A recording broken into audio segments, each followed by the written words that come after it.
Hello and welcome to Rise and Shine with Alissa. I am your hostess, the consultress, here bringing you innovative and inspiring conversations from the front lines of entrepreneurship. Because, hey, in this age of disruption, we need new ways to think, new ideas, new perspectives.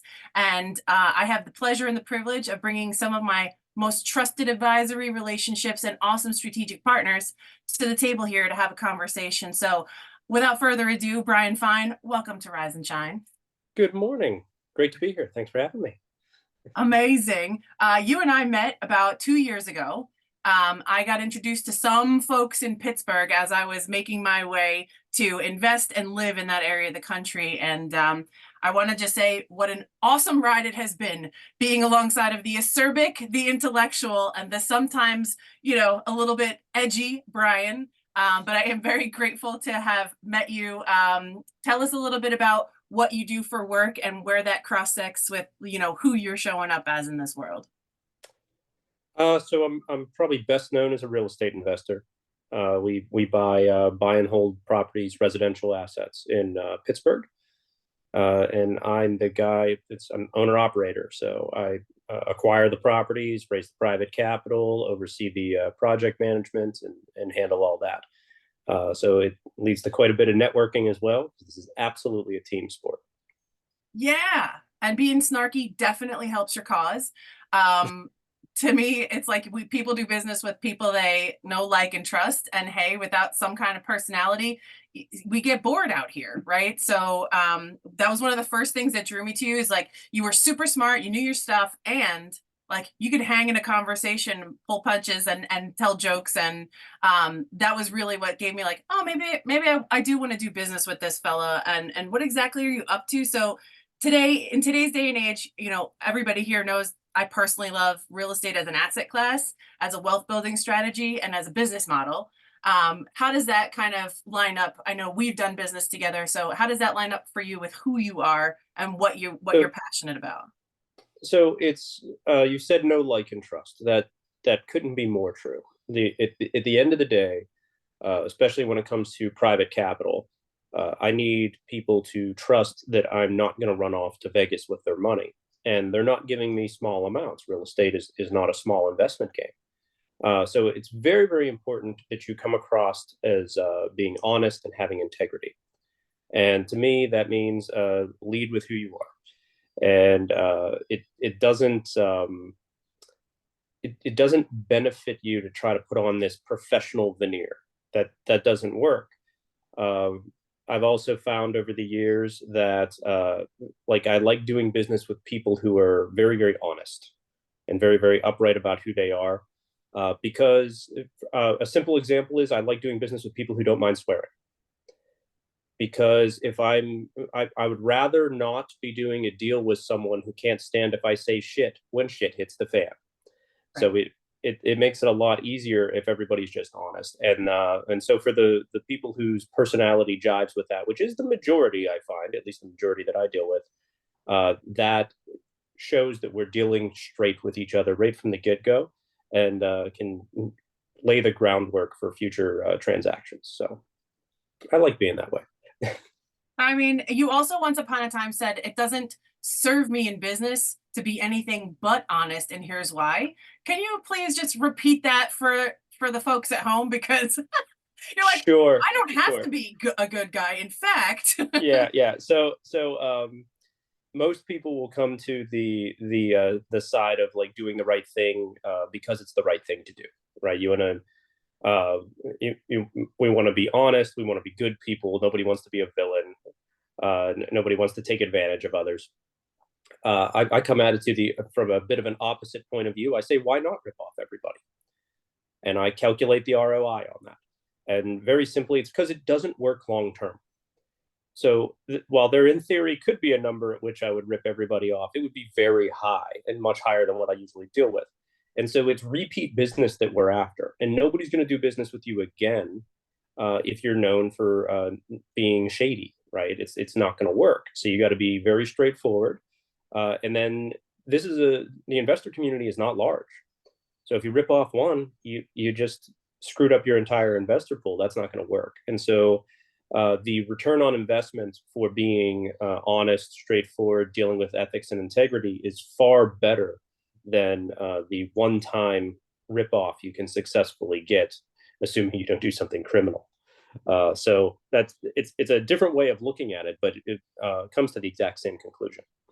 Yeah, it reminds me of, is it the prisoner's dilemma or the some kind of paradox that is in philosophy? It's about a guard tower in the center of a circular prison, and the prisoners have been told that there's a guard that can see their every move all day long, 24 hours a day. So the behavior is then more prone to good behavior because they assume they're being watched. So the actual functionality of having a guard in the tower all the time almost becomes irrelevant. Do you know what I'm referencing? Yeah, yeah. It's in Prisoner's Dilemma, at least the one that I'm familiar with, is a little different. That is two people are brought into basically an interrogation room separately, and Ah, each of them is told that if they don't say anything, they'll serve 5 years in jail. And but if one of them rats on the other and tells the story, then they only serve 2 years in jail, while the other person will serve 20. And so, if you knew that the other person wouldn't talk, the best behavior would be to not say anything. That would be the best balance. Uh, but the incentivization is for to be the first one to talk, and mm, it's a bit of a take on. There's a really fun mathematical equation about it. There's also it gets into human nature, but in essence, we all don't want to talk from that point of view, and that's dealing honestly when you have the option to essentially break your word and gain a short term gain. yeah. So, So I think the tower, the guard tower and the prison that I was referencing must have a different label, but I think both are appropriate to look at the propensity for human behavior when you have assumptions, right? So in real estate, one of the things that I really love about the industry is there's ways to always create win-win-win situations. Again, being honest about the risks, knowing what the due diligence is, knowing who you're dealing with. I find that some of the biggest risks in this business is relationship risk, is really knowing who you're doing business with and can you trust their decision making. So, for example, I do business with Brian because I know Brian to be a well thought out good person, not just because he's altruistic, but because it also benefits him. So I find him to be on the same pages, right? I don't do business with people who I get a weird feeling from, not because I can quantify it or justify it somehow. It just, my intuition somehow is saying there's something off, and don't make a move until you know either what it is or why you feel this way. Do you feel this kind of pattern in your dealings as well of being logistically upfront and honest, but also like emotionally, like knowing who you're in business with? yeah, 100%.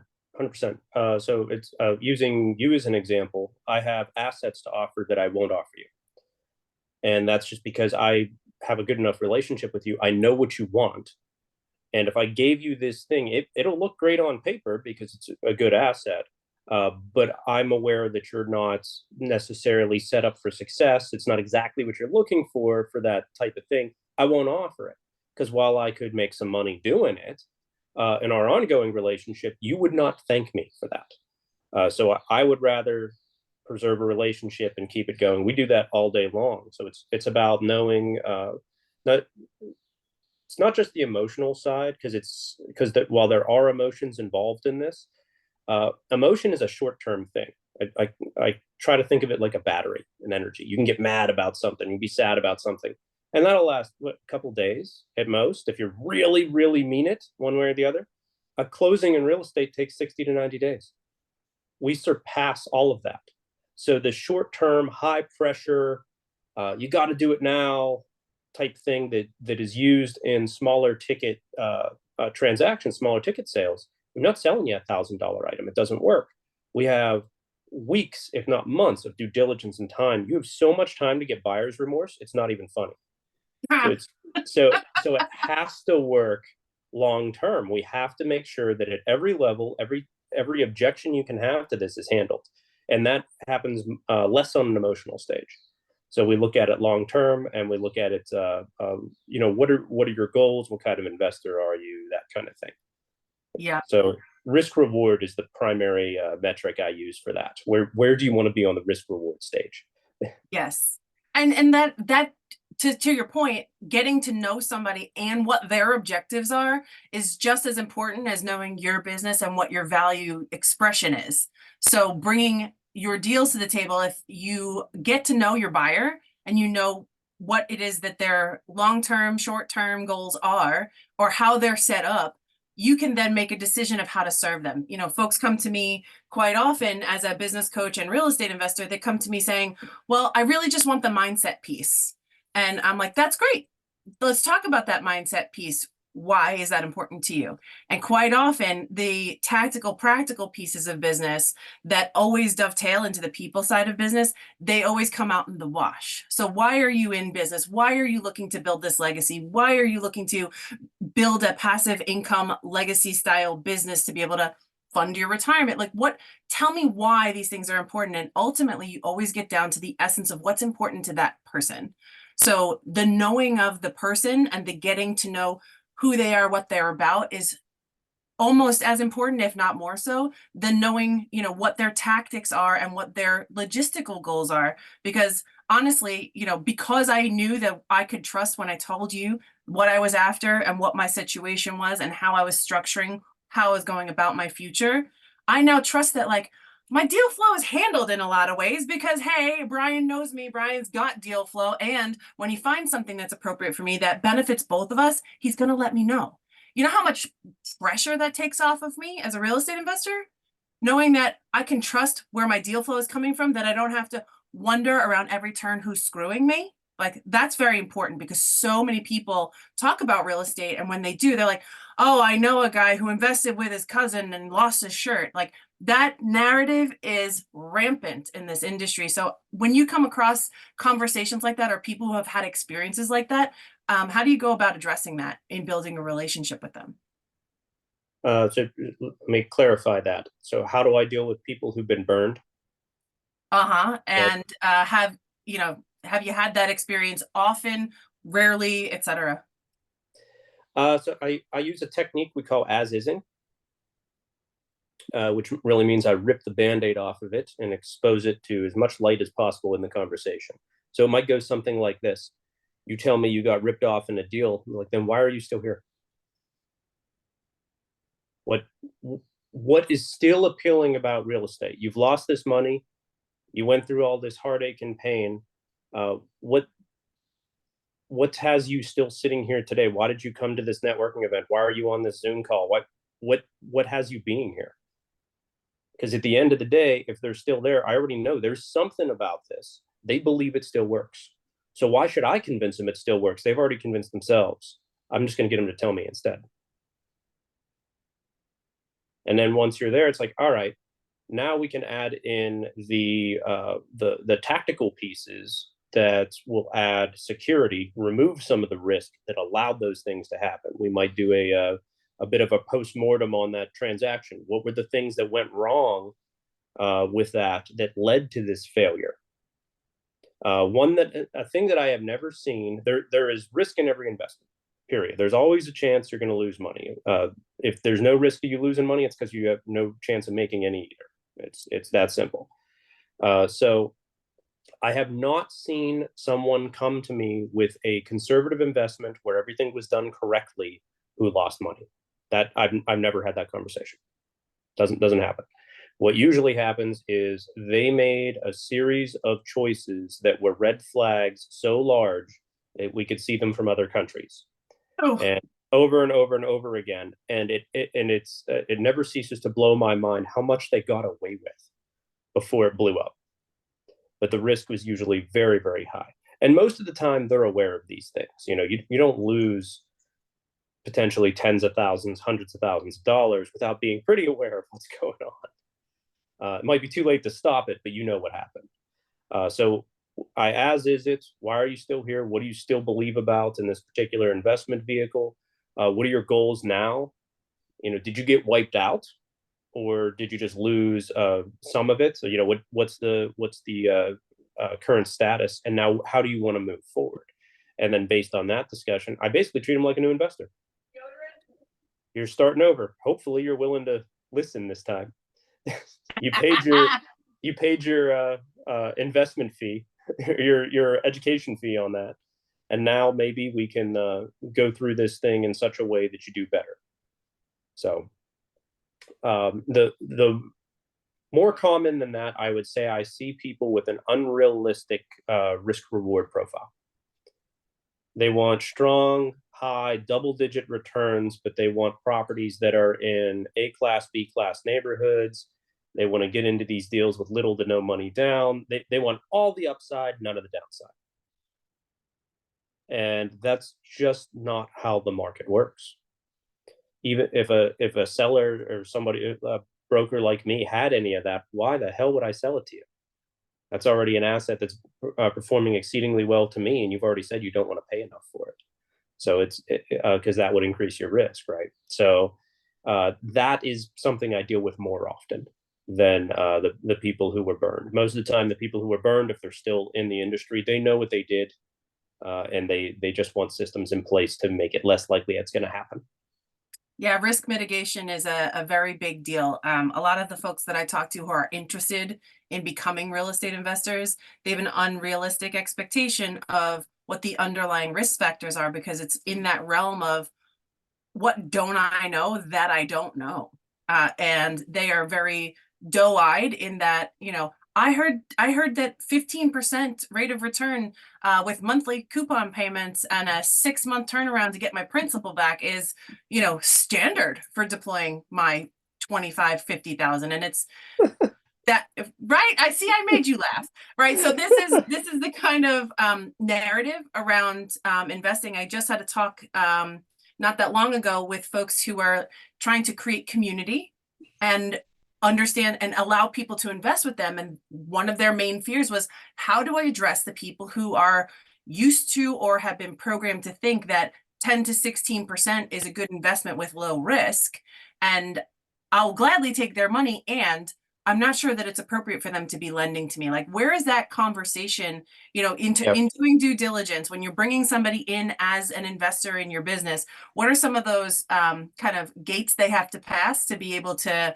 understand their risk and have a little bit more clarity about what the potential reward in terms of, interest rate can be? Yeah. Okay. Great question. Great question. So let's forget that this is um, lending for a second. Let's talk about it as if it's any other business. We're buying and selling stuff. We happen to be buying and selling money, which is the second easiest product in the world to sell. So that's pretty easy, right? But if it was any other business, if we're selling tchotchkes, how would we go about doing it? The first thing we would do is we would go find the top 10 people in our marketplace. We'd see what those, and we would do a profile on those businesses. What products and services are they offering? What pricing are they offering now? What kind of language are they using in their marketing? Whole 9 yards. You do a full rundown of their stuff, right? In finance, that's banks. It's super easy. If I want to know what the banks are doing today, I just Google mortgage rate, 30-year fixed, hit enter, and Google will tell me what the 30-year fixed FHA rate is as of 5 minutes ago, right? We have very, very up to date, kind of like the stock market. This thing ticks all day long. We have it. So we know the mortgage rates, and then you have the other major investment vehicles and the expected return for them. The most conservative one, the one that's the baseline for everything, arguably the safest investment vehicle in the world, is the 10-year bond treasury. And that guy, it's fairly high right now. It's riding around 4%. So if I have $1 billion, I can shove that in US treasuries and I can get a 4% return on that, which keeps up with inflation if you listen to the government telling you what that is. And so that becomes the floor. Under no universe should I be taking or expecting an interest rate below a 10-year treasury yield unless there's a really good reason. There would have to be something unusual, like you owe me. you gotta do better because you owe me. This is probably outside of that transaction, right? So that sets a floor. All right. Then above that, above the 10-year, we have what the banks do. They add the banker's spread, which today is about it's about 2.5%, and you have financing fees. So let's just say we're at 6.5 for the sake of argument, and then that's your residential number, and then investors pay around 1% more. So we're for a 30-year fix today on a single-family residential asset. I'm at about 7.5%. To get that 7.5%, I go through full bank underwriting, hard credit check, a couple years tax returns, verification. The banks are better at mitigating their risk than anybody. It is the QM consumer protection stuff, the underwriting laws that were passed in 2010, standardized that and made them really good. When they say it's hard to get a loan, there's a standard process set by the federal government. And within anything that's FDIC insured, that is a process that is followed. So my bank money is at a fixed rate and a fixed underwriting. For private, I'm not going to do half that stuff, because if you want to do a hard credit check on me as a private investor, I'm going to laugh at you. You just became an institutional lender. Why would I put up with you? You don't have tens of millions of dollars. You're not going to do it. You run out of money too fast. You're too little. I'll just go to a bank if I need that kind of money. You want to see my tax returns and stuff? Again, no, we're not doing this, because you've just become a bank. So since we're not doing that, we've increased your risk profile, which means we can pay you more. How much more? That depends on the project. So if it's on a stabilized, already working, already tenanted up, already managing rental property, does that sound high risk to you? Not at all. It's not, right? It has a proven track record. They call it a T12, last 12 months of performance. If they show you that and it looks good and everything else shows up in your due diligence okay, and you get an inspection and it's not falling over, then that is a safe investment. You've done as much in due diligence as you're going to do as a lender on that asset, right? Actually, they don't usually. It's not usually an inspection thing either. You're a lender, right? And so we either go with a buyer price opinion or an appraisal. So most of the time with cash flow, you can skip that and just go to a cash flow. It makes it easier. Then we add additional risk. So one aspect of additional risk would be large amounts of construction. So a little bit of construction is fine. In fact, in most cases in an investment, you'll probably see some amount of a investment going to some type of maintenance or CapEx stuff. The dollar amount of that, I use a percentage of the purchase price of the asset. So up to 25%, I consider light construction. And then over 50%, or I'm sorry, over 100%, is a what we call an upside down construction. So under 25 is no risk, 26 to 99 is mid risk, and 100 plus is high risk as far as construction goes. And that's because a lot of the cost overages, mismanagement of funds, that kind of stuff, that happens in construction projects. So if you fund a lot of those, or if you're doing an upside down rehab, that's fine. That's higher risk. And so we might ask for a higher interest rate for that. Risk reward. Like I'm listening at every point of your description here is about risk and reward. From the 10-year treasury at today's rate at 4%, the banks take on a little bit more risk, and they base their analysis and all the diligence that they pile on top of that into their spread that they get to earn, because they are now mitigating some of that risk off.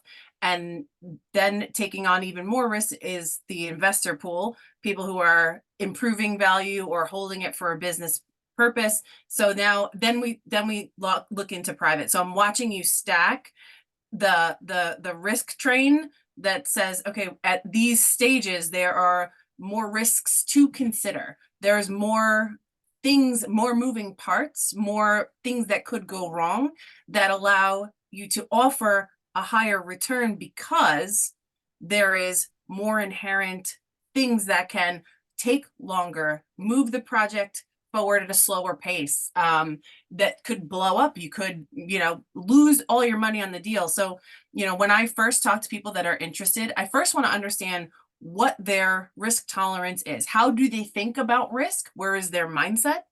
And let's do a snapshot of your financials. What is it that you have to work with? How do you think about your money? Do you consider your home an asset or a liability? Well, that depends. Right. So I've heard a lot of people talk about my net worth, but when we talk about net worth in an investor space, we want to know that it's exclusive of your primary home. We want to know how your financial life is functioning outside of the place that you call your residence, because that's what you are taking into account. That's the last thing that you want to lose, right? Is your well-being, your place to stay. How do you bring people through their own awareness around risk so that you can help them understand the risks that they're taking when they're lending money to your projects? So when I have a lender come to me, it's first question, of course, is are you a lender, right? And so depending on their education level, a lot of times when I'm having these conversations, they're responding to a usually a presentation that I did that involves the kind of returns you get on lending. So we've already sort of established you're a lender, you're interested in this. Then it's really the items you just mentioned. It's a question of where's the capital coming from and what are your goals for it, right? And this kind of matches up pretty well with what financial advisors, if you just went and hired one wherever, say. It's all pretty standard. It's attached to your phase of life more than anything else. If I'm young and broke, then I don't particularly care about high risk. I want high risk, high reward because I have time to lose it and make it all back.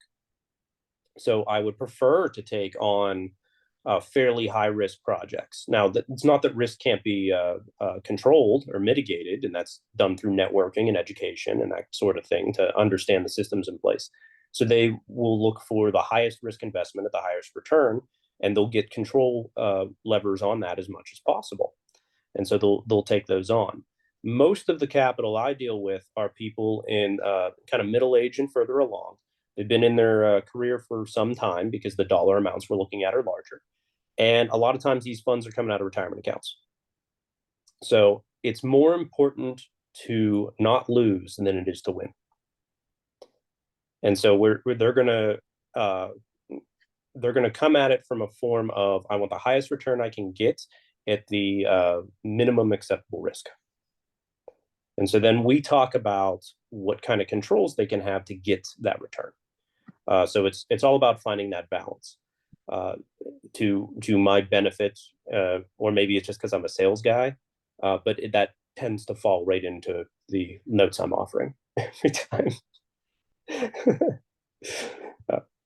Yeah. Just So for the folks at home who are not lenders yet, who are looking to get into real estate investing, what Brian's talking about in terms of being a lender, this is what people think of banks as, and the opportunity to become part of the real estate investment world is deploying your funds, your savings, your retirement assets into projects so you become the bank for someone's deal, and understanding that there are risks involved, but that there are people who are willing to have conversations with you around what it is that a lender does, how these things work, how they're structured. This is a lot of the education that I have been privy to over the last 5+ years.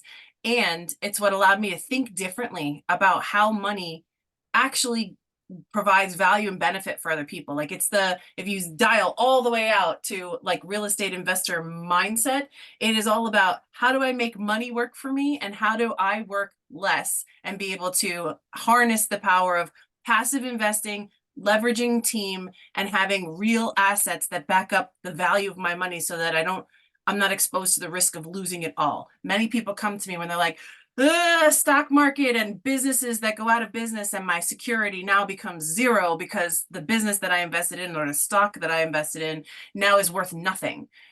So how, Brian, have you found that real estate kind of hedges that bet and soothes that mindset, looking to look for more safety, but also be able to participate in stuff that usually is reserved for Wall Street? yeah. So like you mentioned, if we do an investment like a stock or something, and that business goes out of business, the value of that stock can drop to nothing, and that's going to have a pretty detrimental effect on your principal. In real estate, we call it a secured asset. Even the term real estate is it's a legal term and it's very literal. Real actually exists, thing that you can touch, estate, thing with value, right? And so if you're the lender on a single family house, that house has some value. It's also insured. We're required to carry insurance. We have to, right? So let's say you lend $100,000 on this house and it burns down. Well, there's an insurance payout that will cover your 100K.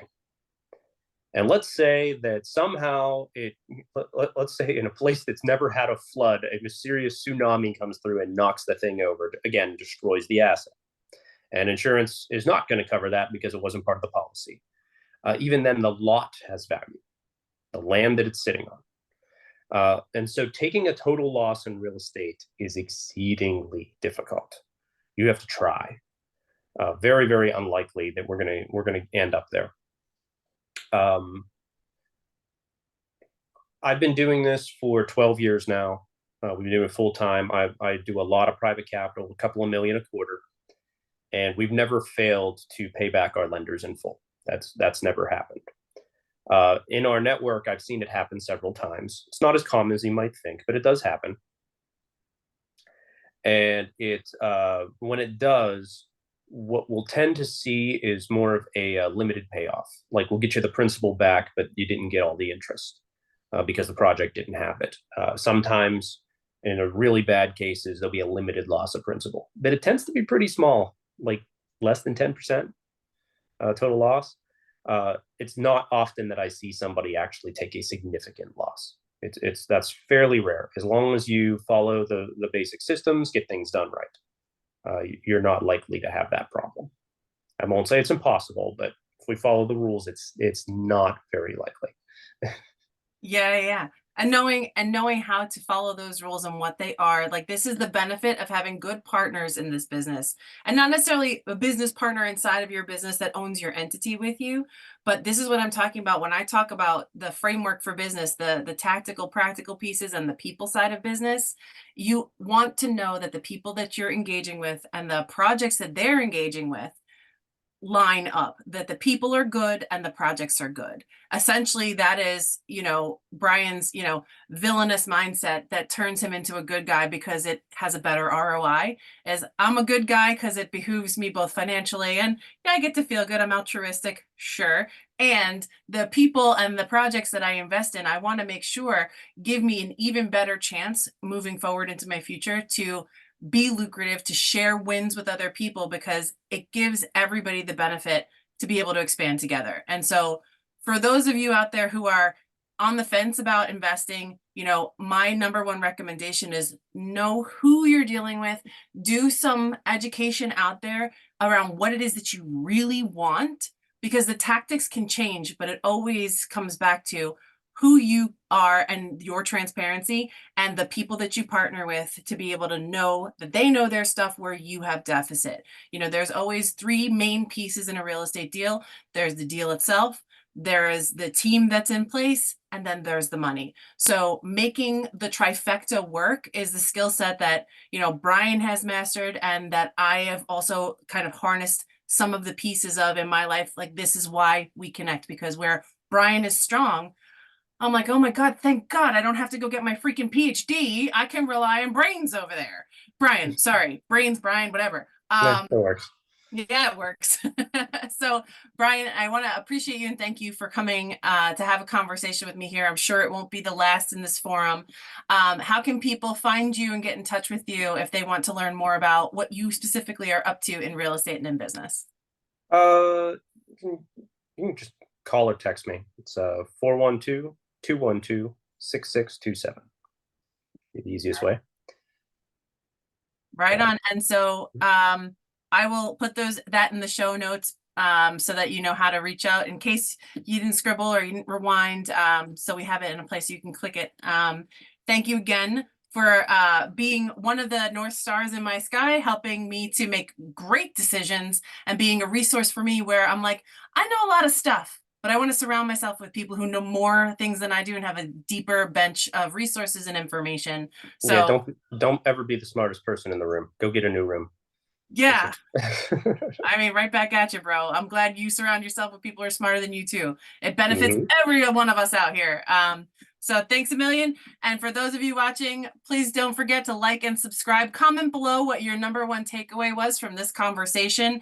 And we broadcast every single Monday, 7:30 a.m. Eastern time, right here on YouTube at Consultress. And thanks a million for being here with me. High fives. See you later. Next week, same bat time, same bat channel. Bye.